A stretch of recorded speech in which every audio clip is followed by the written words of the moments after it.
وكفى والسلام على عباده الذين اصطفى أما بعد فأعوذ بالله من الشيطان الرجيم بسم الله الرحمن الرحيم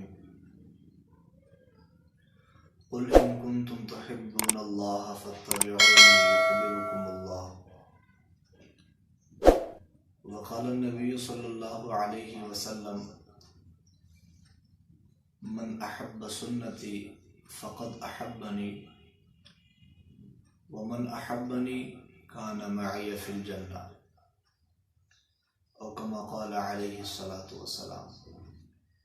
سبحان ربك رب العزة عما يصفون وسلام على المرسلين والحمد لله رب العالمين. اللهم صل على سيدنا محمد وعلى آل سيدنا محمد وبارك وسلم. اللہ تبارک و تعالی نے قرآن مجید فرقان حمید میں اپنے پیارے محبوب صلی اللہ علیہ وسلم کو ارشاد فرمایا قل ان کنتم تحبون اللہ فاتبعونی یحببکم اللہ. میرے محبوب آپ کہہ دیجئے کہ جو لوگ میری محبت چاہتے ہیں ان کے لیے آپ کی اتباع ہے، تو پھر میں ان کو اپنا محبوب بناؤں. مطلب یہ ہوا کہ اللہ تبارک و تعالی نے اپنے ساتھ واصل باللہ ہونے کے لیے ایک شرط رکھ دی. دیکھیے دنیا کے اندر جس بندے نے بھی کلمہ پڑھ لیا، اسلام کے دائرے کے اندر داخل ہو گیا، اس کے دل کے اندر یہ چاہت اور یہ طلب ضرور ہوتی ہے کہ میں اللہ کا ولی بن جاؤں، نیک انسان بن جاؤں، گناہوں سے بچ کر زندگی گزاروں. جبکہ اس آیت مبارکہ میں اللہ تبارک و تعالی نے اپنے ساتھ واصل باللہ ہونے کے لیے یا اپنی محبت کے حصول کے لیے ایک شرط رکھ دی. وہ شرط یہ ہے کہ فرمایا کہ قل ان کنتم تحبون اللہ فاتبعونی یحببکم اللہ. محبوب جو بندہ اللہ کی محبت چاہتا ہے تو اس کے لیے آپ کی اتباع لازم ہے.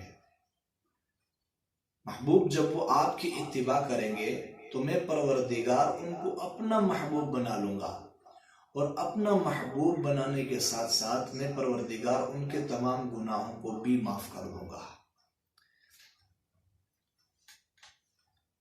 تو ہمیں چاہیے کہ ہم اللہ تبارک و تعالی کی محبت کے حصول کے لیے یا خود کو اللہ کے نظروں میں محبوب بنانے کے لیے ہمیں سب سے پہلے نبی علیہ السلام کی اتباع ضروری ہے. اس لیے کہ خود اللہ تبارک و تعالی نے اس آیت میں فرمایا کہ اے میرے محبوب جو بندہ تیرا نہیں وہ میرا نہیں. اور دوسری جگہ ارشاد فرمایا ما آتاکم الرسول فخذوہ، کہ نبی علیہ السلام جس چیز کا تمہیں حکم کرے اس سے کر گزرو، وما نہاکم عنہ فانتہوا، اور جس چیز سے منع کر دے اس سے فوراً رک جاؤ.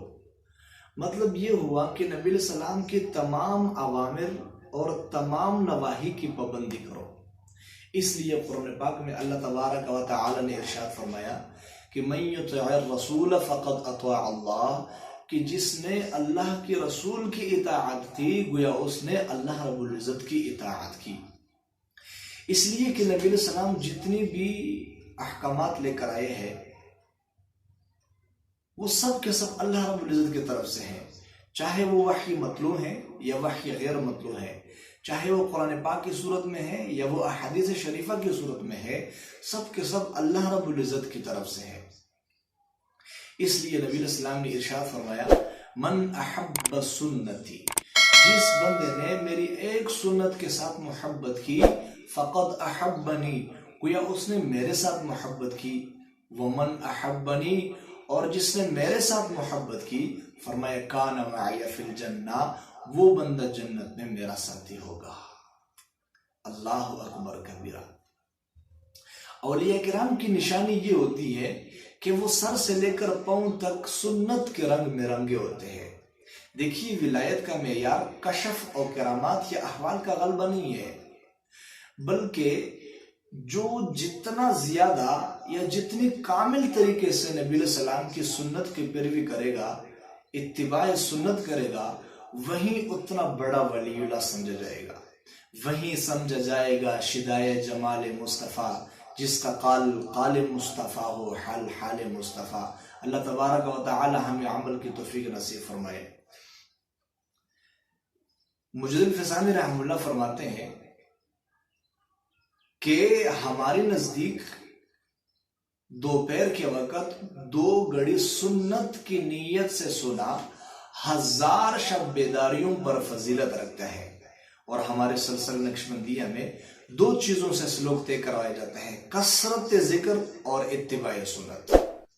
اور نبی علیہ السلام کے ساتھ محبت کا تقاضا بھی یہی ہے کہ نبی علیہ السلام کی کامل اتباع کی جائے، اور ایسے اتباع کی جائے کہ بندے کو نسبت اتحادی نصیب ہو جائے۔ حضرت ابوبکر صدیق رضی اللہ تعالیٰ عنہ کو نبی علیہ السلام سے بہت زیادہ محبت تھی اور خوب اتباع کی، اور ایسے اتباع کی کہ وہ نسبت اتحادی سے شرابیاب ہوئے۔ اور نبی علیہ السلام کی اتباع میں بندے کی یہ کیفیت ہونی چاہیے کہ بندہ زبان حال سے یہ پکار اٹھے، سب تجھی کو پکار اٹھے جدھر سے گزر جاؤ میں، یہاں تک جذب کر لو کاش تیرے حسن کامل کو، یہاں تک جذب کر لو کاش تیرے حسن کامل کو، سب تجھی کو پکار اٹھے جدھر سے گزر جاؤ میں۔ اتباعی سنت کے اوپر آپ ایک مثال سمجھیے، جس طریقے سے ایک بڑے شہر کے داخلے کے لیے بہت سارے راستے ہوتے ہیں۔ مثال کے طور پر ہمارا پنڈی شہر ہے، تو اس میں آپ پشاور کی طرف سے آئے آپ داخل ہو جائیں، کشمیر کی طرف سے آ جائے، لاہور کی طرف سے آ جائے، فیصل آباد کی طرف سے آئے، کسی بھی راستے سے آپ چل پڑیں گے اس شہر میں آپ پہنچ جائیں گے۔ اسی طریقے سے اللہ تبارک و تعالی تک پہنچنے کے بہت سارے راستے ہیں۔ ایک بندہ تلاوت کثرت سے کرتا ہے، وہ بھی اللہ پاک سے واصل بنا ہو جاتا ہے۔ ایک بندہ نوافل کی کثرت کرتا ہے، نوافل روزے پڑھتا ہے، ایک بندہ جو ہے نا صدقہ خیرات کرتا ہے۔ بہت سارے راستے ہیں اللہ تک پہنچنے کے لیے، لیکن علماء نے لکھا ہے کہ اللہ تبارک و تعالی تک جو سب سے شارٹ کر راستہ ہے وہ اتباع سنت ہے۔ جو بندہ جتنا زیادہ اتباع سنت کا پابند ہوگا وہ اتنا ہی جلدی اللہ پاک سے واصل بلا ہو جائے گا۔